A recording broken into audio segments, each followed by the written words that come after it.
జియో హాట్‌స్టార్‌లో 'made for each other' అనే couple show ఒకటి వస్తూ ఉంది. మీలో చాలామంది తెలిసే ఉంటుంది. లాస్ట్ వీక్ ఆ షోలో ఒక యాక్టివిటీ పెట్టారు. ఏం పెట్టారు అంటే ఆ షో వాళ్ళు ఈ కపుల్స్ ఎవరైతే ఉన్నారో మీ అనుభూతులు, మీ ఫస్ట్ పరిచయాలు, ఏదైనా స్ట్రాంగ్ మెమరీస్, మంచి మెమరీస్ ఏమైనా ఉంటే సంథింగ్ లైక్ దిస్ ఏదో షేర్ చేసుకుని అని పెట్టారు. అందులో కపుల్స్‌లో ఒకళ్ళు వాళ్ళకి ఇంకా పెళ్లి కాలేదు. పెళ్లికి ముందు ఇంకా లవ్‌లో ఉన్న టైంలో ఆవిడ ఏం చెప్పారంటే, నేను ఇలా పెళ్లికి ముందు ఇట్లా క్యాబుల్లో తిరగటం, బైక్ మీద తనకు బైక్ ఉండే తన తిరగటం ఇవన్నీ చేస్తా ఉంటే ఆ అబ్బాయి ఎవరైతే ఉన్నారో తను లవ్ చేసిన అతను ఏంట్రా అంటే, ఏంటి నువ్వు ఇలా క్యాబుల్లో తిరుగుతున్నావా అని చెప్పి ఒకరోజు సడన్గా కార్ల షోరూమ్కి తీసుకెళ్ళి ఒక కారు కొని గిఫ్ట్ ఇచ్చారు అతనికి. దాంతో ఆవిడ చాలా ఇదిగా ఫీల్ అయ్యి, ఏంటి నేనంటే ఇంత నమ్మకమా, నేనంటే ఇంత లవ్వా అని ఫీల్ అయ్యి నేను ఇట్లా అని చెప్పి తన అనుభూతిని, తన ఫీలింగ్ని అలా షేర్ చేసుకుంటూ ఉన్నారనమాట ఆ కపుల్స్. అప్పుడు పెళ్ళికి ముందు లవ్లో ఉన్నారు, తర్వాత పెళ్ళి అయిపోయింది. ఎందుకు చెప్తున్నాను ఇదంతా అంటే మాట్లాడుకుందాం. హాయ్ ఫ్రెండ్స్, నా పేరు Anand, welcome to Anand views. ఈ లవ్లో ఉన్నప్పుడు ఈ గిఫ్ట్లు ఇచ్చుకోవటం, ఇచ్చిపుచ్చుకుంటే బాగుంటుంది అన్నట్టు ఇది చాలా సహజమైన ప్రక్రియ. ఇది అందరూ చేస్తారు. ఎవరి తాగత తగ్గట్టు వాళ్ళు గిఫ్ట్లు ఇచ్చుకుంటారు. పెన్ను దగ్గర నుంచి ఇంకో ఇలా కార్లు ఇచ్చుకునే వరకు ఎవరి రేంజ్ ఆఫ్ గిఫ్ట్స్ వాళ్ళు ఇచ్చుకుంటూ ఉంటారు. అయితే ఇది లవ్లో ఉన్నంత వరకు ఈ ఇచ్చిపుచ్చుకోవటం అనేది బాగానే ఉంటుంది. ఎప్పుడైతే ఈ లవ్కి ఒక క్రాక్ వస్తుందో అప్పుడు అది లోపల ఉన్న వాళ్ళకి కానీ, లవ్లో ఉన్న వాళ్ళకి కానీ, వాళ్ళు చెప్పిన తర్వాత బయట నుంచి చూసే మనకు కానీ ఈ గిఫ్ట్లా కనిపించవు. ఇది ఎట్లా కనిపిస్తుంది అంటే ఒక ఇన్వెస్ట్మెంట్లా కనిపిస్తుంది. నేను నీ మీద ఎంత ఇన్వెస్ట్ చేశా అన్నట్టు వాళ్ళు చెప్పుకోవటం కానీ, వాళ్ళు బయటికి చెప్పినప్పుడు మనకు అనిపించడం కానీ తప్పులేదు. వాళ్ళు బయటికి చెప్పిన తర్వాత ఇంకా మనకు కూడా అనిపించడం వల్ల తప్పులేదు. అలా అనిపిస్తూ ఉంటుంది. సో ఎందుకు చెప్తున్నానరా ఇదంతా అంటే, మార్నింగ్ నుంచి ఒక న్యూస్ బాగా ఇప్పటివరకు కూడా నేను దాన్నే ట్రాక్ చేస్తూ ఉన్నాను అనమాట. బాగా వైరల్ అయింది. ఏంటంటే ఒక సెలబ్రిటీ, ఒక ప్రముఖ బిగ్ బాస్ సెలబ్రిటీ, అబ్బా వీళ్ళంతా బిగ్ బాస్ పేరు చెడగొడుతున్నారా సుబ్బారావు అంటే ఏం చేస్తాం చెప్పండి. ఇప్పుడు ఆల్మోస్ట్ 10 సీజన్లు అయినాయి మన తెలుగులో. ఆల్మోస్ట్ ఒక 200 మంది సెలబ్రిటీలు బయటకు వచ్చారు. రోజుకి ఒక 4-5 ఇలాంటి ఇష్యూలు అవుతున్నాయి. అందులో 2 వీళ్ళ పేరు మీద రావడం తప్పులేదు, ఇంకేం చేయలేము. ఇప్పుడు ప్రముఖ టీవీ నటి అందామా అంటే టీవీలో పెద్ద ఏం లేదు. పోనీ సినిమా నటి అందామా అంటే సినిమాలు ఏమీ లేవు. ఇంకేమన్నా ఇంకా బిగ్ బాస్కి వెళ్ళి వచ్చారు కాబట్టి ఇంక నెక్స్ట్ ఉన్నది అదే కాబట్టి ఇంక బిగ్ బాస్ ఫేమ్. ఆర్జీవీ గాలనో లేదంటే ప్రముఖ ఇన్ఫ్లుయెన్సర్ అనో అనరో. సో ఇంక బిగ్ బాస్కి వెళ్ళి వచ్చినప్పుడు అది ఒక టైటిల్ ఉంటుంది, వాటికి బిగ్ బాస్ ఫేమ్ అని చెప్పి వాడతారు. సో ప్రముఖ ఒక బిగ్ బాస్ ఫేమ్ ఒక సెలబ్రిటీ, లేడీ సెలబ్రిటీ, ఒక London based software engineer, present ఆయన లండన్లో ఉన్నట్టున్నారు. ఆయన్ని ప్రేమించానని, పెళ్లి చేసుకుంటానని చెప్పి మోసం చేసి ఇట్లాగా ఒక ఆల్మోస్ట్ ఒక 4-5 కిలోస్ గోల్డ్, ఒక ఫ్లాట్, ఒక కారు, ఈవెన్ వాళ్ళ సిస్టర్కి కూడా 50 lakhs ఇచ్చారని చెప్పి అబ్బాయి వాళ్ళ నాన్నగారు ఎవరైతే ఉన్నారో ఆయన కేసు పెట్టారు. ఇవన్నీ మనం ఏదో చేస్తున్న నిందలు కాదు. ఆయన హైదరాబాద్ పోలీస్ స్టేషన్లో కేసు పెట్టి చెప్పిన విషయాలు ఇవి. ఎందుకు ఇంత స్పెసిఫిక్గా చెప్తున్నాను అంటే దానికి ఒక రీజన్ ఉందన్నమాట. వాళ్ళు కేసు పెట్టారు అని చెప్పి. సో కేసు పెట్టి అందులోంచి బయటకు వచ్చిన విషయాలు. ఇందులో నిజాలు అనేది తర్వాత తెలుస్తాయి, ఎవరు నిజం ఎవరైతే అని చెప్పి. ప్రజెంట్ మనం కేసు ఏం పెట్టారు దాని మీద మాట్లాడతాం, తర్వాత మన పాయింట్ చెప్తా, సరేనా. కేసు పెట్టారు. సో ఇలా జరిగిందని. ఇంతకు ముందే ఆల్రెడీ ఇలా వాళ్ళిద్దరికి బ్రేకప్ అయినప్పుడు మాకు వెనక్కి ఇచ్చేయండి అన్నప్పుడు, లేదు నేను పెళ్లి చేసుకుంటానని చెప్పారని మళ్ళీ అలా ఒక వాగ్దానం చేశారని, ఇప్పుడు వితౌట్ ఎనీ రీజన్ బ్రేకప్ చెప్పారు, పెళ్లి చేసుకొని అంటున్నారు కాబట్టి మాకు ఇప్పించాలి అని చెప్పి డిమాండ్ చేశారు. ఇప్పుడు వాళ్ళు ఇచ్చుకున్నది గ్రీటింగ్ కార్డో, ఏ రెనాల్డ్స్ పెన్నో అయితే, పార్కర్ పెన్నో అయితే అనుకోవచ్చు. మరి ఇట్లా ఒక 9.5 crores సంబంధించిన వర్త్కి సంబంధించిన ఆ వాల్యూకి సంబంధించిన గూడ్స్ ఉన్నాయంటే, అది ఫ్లాట్ అవనండి, గోల్డ్ అవనివ్వండి, ఏదైనా అవనండి అంటే, so now that's why I said investment. ఇంతకుముందు ఆ వర్డ్ అలాగే వచ్చిందనమాట, ఇన్వెస్ట్మెంట్. సో వీళ్ళు అక్కడ యూఎస్లో ఉన్నప్పటి నుంచి తన స్టడీస్కి స్పాన్సర్ చేశారని, డబ్బులు పంపించారని, బ్యాంక్ ట్రాన్సాక్షన్స్ ఒక సైడు, ఇంకో సైడ్ వీళ్ళు పర్సనల్గా మాట్లాడుకున్న వాట్సాప్ చాట్స్ ఇవన్నీ ఒక సైడు మీడియాలో మొత్తం వచ్చేస్తున్నాయి. ఐ లవ్ యూ చెప్పుకుని కూడా మొత్తం వస్తూ ఉన్నాయి. మార్నింగ్ నుంచి చూస్తున్నా. ఇప్పుడు ఏంటంటే ఎవరి సైడ్ ఆఫ్ స్టోరీ వాళ్ళకు ఉంటుంది, సరేనా. ఫస్ట్ వీళ్ళు కేసు పెట్టారు కాబట్టి వీళ్ళది రైట్ అని చెప్పి మనం టిక్ కొట్టి వీళ్ళని తిట్టేయటమో వీళ్ళని చేయటానికి లేదు. నా పాయింట్ ఆఫ్ వ్యూలో ఎవరి సైడ్ స్టోరీ వాళ్ళకు ఉంటుంది, మనం వినాలి. అలాగే జడ్జిమెంట్ పాస్ చేయడానికి కూడా వీఆర్ నో బడీ. జస్ట్ మన ఒపీనియన్ చెప్పుకోవడానికి, మనకేమనిపించింది చెప్పుకోవడానికి ఇట్స్ ఓకే. బట్ అసలు కంప్లీట్గా జడ్జి చేసేసి వీళ్ళని తప్పు పెట్టేసి వాళ్ళకి శిక్ష చేయడానికి వీఆర్ నో బడీ అగైన్. అయితే ఈ సైడ్ స్టోరీ ఇదంతా జరుగుతున్నప్పుడు ఇటు సైడ్ వీళ్ళ ఫాదర్ కూడా మాట్లాడారు. ఈ అమ్మాయి వాళ్ళ ఫాదర్ ఎవరైతే ఉన్నారో ఆయన కూడా మాట్లాడారు. ఏం మాట్లాడారంటే, ఫాదర్గా నేను కూడా ఈ శిక్ష తీసుకోవడానికి రెడీ. సో తనేం లేదు, వాళ్ళ అమ్మాయి చెడగొడుతున్నారని. మేబీ వాళ్ళిద్దరికి ఏమైనా డిస్ప్యూట్స్ ఉన్నాయో తెలియదు.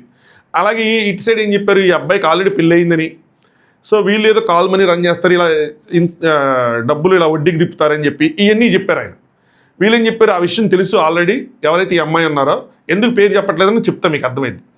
ఈ అమ్మాయికి తెలుసు ఆల్రెడీ పెళ్ళయిందన్న విషయం తెలిసే వీళ్ళిద్దరు ప్రేమించుకున్నారు, బ్లా బ్లా బ్లా ఇలాంటి డిస్కషన్ జరుగుతుంది. బట్ ఎక్కడ కూడా ఈ అమ్మాయి మాట్లాడింది రాలా.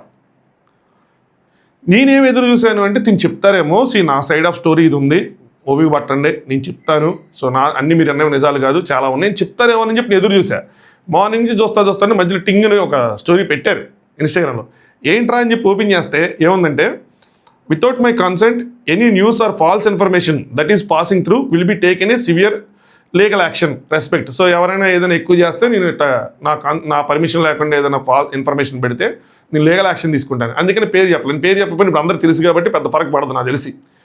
అయితే ఈ మధ్య ఇది అయిపోయిందిలేండి. అందుకని మనం ఎక్కడ లేని చెప్పట్లేదు, ఉన్నాయో మాట్లాడుకుందాం. వాళ్ళు పెట్టిన ఏవైతే ఉన్నాయో పోలీస్ కేసు పెట్టినవి, న్యూస్లో వచ్చినవి, ఆ విషయాలే మనం మాట్లాడుకుందాం. పెట్టుకున్నా కూడా మనం డీల్ చేసుకుందాం, ఇట్స్ ఓకే. అయితే ఇది పెట్టారు, అదేంటిది నెక్స్ట్ ఏమైనా పెడతారేమని చూస్తే మళ్ళీ టింగ్ అని కాసేపు అయిన తర్వాత ఇంకో స్టోరీ పెట్టారు. ఇప్పుడైనా దీని మీద క్లారిటీ ఇచ్చారేమో చూద్దామని చెప్పి ఓపెన్ చేశారు. ఓపెన్ చేస్తే గుడికి వెళ్ళిన ఫోటోలు పెట్టారు, ఎప్పుడో గుడికి వెళ్ళివన్నీ పెట్టారు. ఇట్లాంటి చూసినప్పుడు భలే అనిపిస్తూ ఉంటుంది. అంటే ఆ మధ్యకాలంలో ఒక యాక్సిడెంట్ చూశాను నేను. పిల్లలు మైనర్స్ ఫుల్గా తాగేసి రోడ్డు మీద ఇష్టం వచ్చినట్టు డ్రైవ్ చేసి గుద్దేసి బయట దిగిన తర్వాత జనాలందరూ ఆపాలను పట్టుకొని దింపితే బయట దిగిన తర్వాత జై శ్రీరామ్ హర మహాదేవ్ అది ఇది అని చెప్పి పరుస్తూ ఉన్నాడు. ప్రతి ఒక్కరికి ఏదో ప్యాషన్ అయిపోయింది. ఏమైపోయిందంటే ఇప్పుడు దేవుడి పేరు చెప్తే మనం ఏదైనా తప్పు చేయనట్ట, లేదంటే దేవుడే చూసుకుంటాడని చెప్పినట్ట, ఏందో నాకు అర్థం కాల. ముందు క్లారిటీ ఇవ్వాలి కదా. సరే ఇది కూడా ఓకే అనుకున్నా, సర్లేండి ఏదోటి. దాని తర్వాత ఇంకొక స్టోరీ వచ్చింది మామ, నాకు నశాలానికి ఎక్కింది. ఏంటి తెలుసా? సబ్స్క్రైబ్ మేడం రీసెంట్గా సబ్స్క్రిప్షన్ స్టార్ట్ చేశారు. దానికి ఆవిడ ఒక రీల్ కూడా పెట్టారు, చూశాను నేను. ఎన్ని మనలో పంపిస్తుంటారు కదా, చూసా, నవ్వుతా చాలా సరదాగా. మీకు మరిన్ని ఫోటోలు కావాలంటే నా ఛానల్ని సబ్స్క్రైబ్ చేసుకోండి అని చెప్పి. ఛానల్ కాదు, ఇన్స్టాగ్రామ్ సబ్స్క్రిప్షన్స్ ఉంటాయి కదా, 399 రూపీస్వి, అది పెట్టారు. మరి ఇంత అంటే ఇలాంటి సిచ్యువేషన్స్ వచ్చినా కూడా, అరే మీ మీద ఒక ఎలిగేషన్ వచ్చింది, చాలా చాలా డీప్, అంటే మీ పేరెంట్స్ని, ఫ్రెండ్స్ని, మీ ఫ్యాన్స్ని బాధించే ఒక ఎలిగేషన్ వచ్చింది. ఆ ఎలిగేషన్ గురించి క్లారిటీ ఇచ్చుకోవాలి. అది నా తప్పు లేదని చెప్పుకోవాలి, తప్పు ఉంటే నాది ఇలా తప్పు అయింది నేను వెనక్కిస్తానని చెప్పి ఏదో చెప్పుకోవాలి. కానీ ఇలాంటి ఒక సిచ్యువేషన్ కూడా క్యాష్ చేసుకుందామనే మెంటాలిటీ ఏదైతే ఉందో వీళ్ళకి, దానికి మాత్రం ఏం చెప్పాలో కూడా అర్థం కావట్లేదు. ఇదంతా ఒకరి నుంచి ఒకళ్ళు ఇన్స్పిరేషన్గా తీసుకుంటున్నారు. ఇప్పుడు రీసెంట్గా విష్ణుప్రియ గారు అయినప్పుడు మనం మాట్లాడడం, మన తర్వాత చాలామంది మాట్లాడారు, మీడియా మాట్లాడింది, అంతా మాట్లాడింది. ఎక్కడ కూడా ఆవిడ ఏం చేశారంటే చాలా తెలివిగా ఎక్కడ దాని గురించి ఆన్సర్ చేయాలి. సింపుల్గా ఏం చేశారంటే, వీళ్ళందరూ ఖచ్చితంగా ఇన్స్టాగ్రామ్కి వస్తారు. ఇప్పుడు ఏం చెప్పిన తర్వాత కూడా అందరూ ఇన్స్టాగ్రామ్ స్టోరీస్ ఓపెన్ చేస్తారు కదా, స్టోరీస్లో ఏదో ఒకటి హైలైట్గా ఉండాలని చెప్పి పెట్టి ఏం చేసేవాళ్ళంటే, వెనకాల ఒక ఫోటో వీడియోని పెట్టి బ్లర్ చేసి ముందు సబ్స్క్రైబ్ అని పెట్టేవాళ్ళు. విష్ణుప్రియ గారు ఎప్పుడు చూసినా ఏదో ఒకటి ఇన్స్టాగ్రామ్ స్టోరీలో ఏదో ఒక సబ్స్క్రిప్షన్కి సంబంధించిన ఒక స్టోరీ ఉండేది యాక్టివ్గా, లేదంటే కింద ఒక పోస్ట్ ఉంటుంది, లేటెస్ట్ పోస్ట్ పెట్టి ఏదో ఒక ఫోటో పెట్టి ఇంకో వాంట్ మోర్, ఇంకా కావాలంటే సబ్స్క్రైబ్ చేసుకోండి అని ఉంటుంది. ఆ యూట్యూబ్ ఛానల్లో ఉన్న రీల్ కింద కూడా అలాగే ఉంటుంది, ఇన్స్టాగ్రామ్లో సబ్స్క్రైబ్ చేసుకోండి అని. వీళ్ళందరూ తిరిగి వస్తారు, మనం ఏది మాట్లాడినా ఇదవుతుంది, లెట్ దెమ్ కమ్, మాట్లాడుకొని వస్తారు, చూస్తారు, సబ్స్క్రైబ్ చేసుకుంటారని చెప్పి అట్లా సబ్స్క్రిప్షన్స్ పెంచుకున్నారు. మరి ఈవిడ కూడా సిమిలర్గా ఆలోచించారు లేదు నాకు అర్థం కాలేదు. కానీ ఇలాంటిది ఒక ఇష్యూ అయినప్పుడు ఖచ్చితంగా వస్తారు, ఎవరు ఏమైనా చూస్తారు, లేదా నేనేమైనా చెప్పానని చెప్పి నేను అట్లా చూశాను, నేనేం చెప్పానని చెప్పి చూస్తారు, ఏంట్రా సబ్స్క్రైబ్ ఉంది అని చెప్పి సబ్స్క్రైబ్ కొడతారు అనుకున్నారేమో. అలాగే కొట్టినట్టు కూడా ఉన్నారు. నిన్నగాక మొన్న స్టార్ట్ చేస్తే ఆవిడ 2700 మంది సబ్స్క్రైబర్స్ ఉన్నారు మామ. ఎంత కరువు ఉన్నారు అన్నది నాకు అర్థం కావట్లా. అంటే ఆల్మోస్ట్ 3000 మంది ఉన్నారు, 10 లక్షలు 12 లక్షలు నెలకి. ఇంత కరువు ఎందుకురా? ఇంత కరువు నాకు అర్థం కావట్లేదు.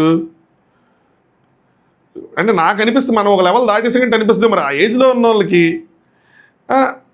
ప్రతి ఒక్కటి యూటిలైజ్ చేసుకోవాలనుకుంటున్నారు మా, మరీ దిగజారిపోతున్నారేమో అనిపిస్తుంది.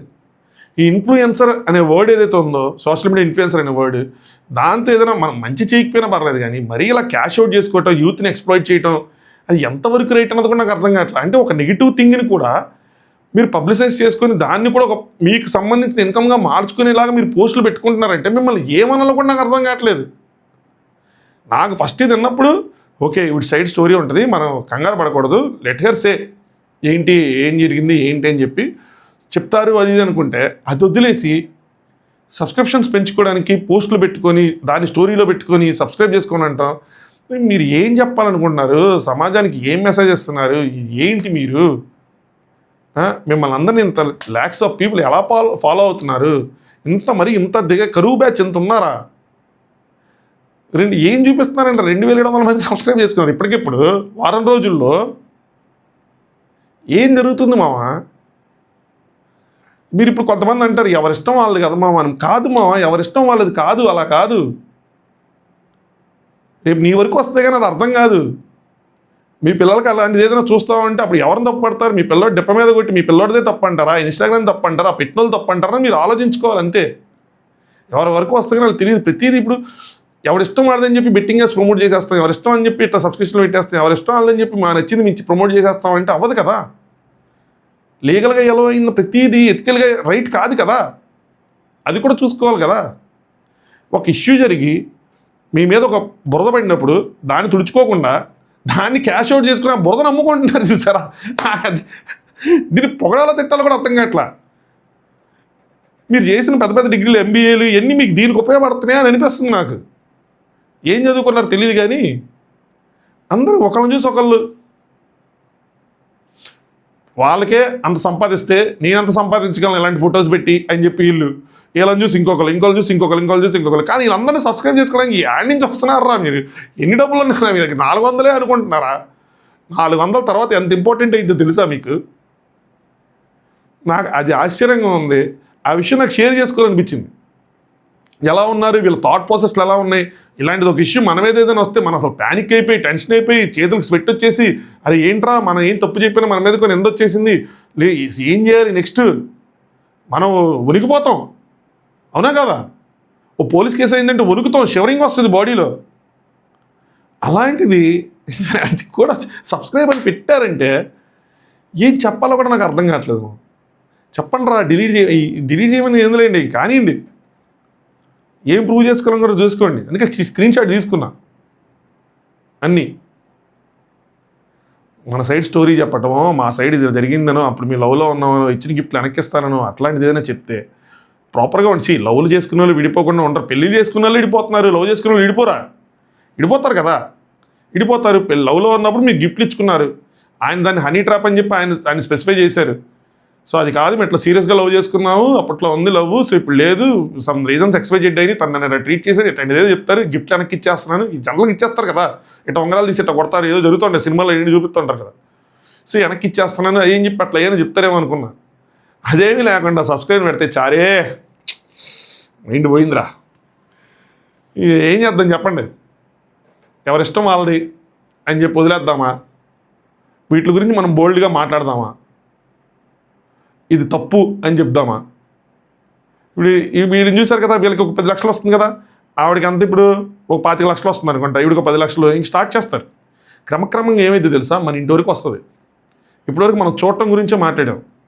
తర్వాత ఏమైంది తెలుసా, మాస్క్ చూశాను నేను, కొంతమంది నంబరు మీరు, వాళ్ళు మన ఇంటి పక్కన పిల్లలు కూడా ఉండొచ్చు, మాస్క్ పెట్టుకొని పిచ్చిగా ఫోటోలు పెట్టేసి సబ్స్క్రైబ్ పెడుతున్నారు. అది ఎవరైనా ఉండొచ్చు, మనకు తెలియదు అంతే. చూడటం కోసం మాట్లాడుకున్నాం. మన ఇంట్లో చేయటం వరకు వస్తే ఏంటన్నది ఆలోచించండి. అప్పుడు కూడా ఎవరిష్టం అలాగే తీసేస్తారా? మన ఇంట్లో వరకు వస్తే కూడా మీరు అలాంటి అంత యాక్సెప్ట్ చేసే మనసు ఉందా? అలాంటి వాళ్ళు ఉంటే యు ఆర్ రైట్.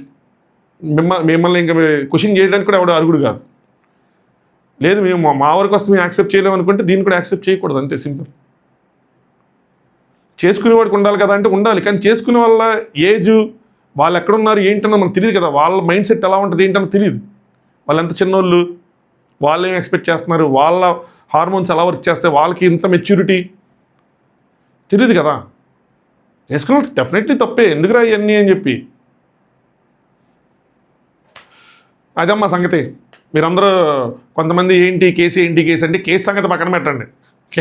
కేసు ఎట్లాగో ఉందో త్వరలో తెలుస్తుంది. వాళ్ళు చెప్తారు, వీళ్ళు చెప్తారు, ఏం జరిగిద్ది అన్నది కోర్టులు డిసైడ్ చేస్తే ఏం చేయాలి అన్నది. బట్ జరుగుతున్న పరిణామాలు వేరేగా ఉన్నాయి. ఒకటి జరుగుతుంటే ఇక్కడ ఇంకోటి చూపిస్తున్నారు.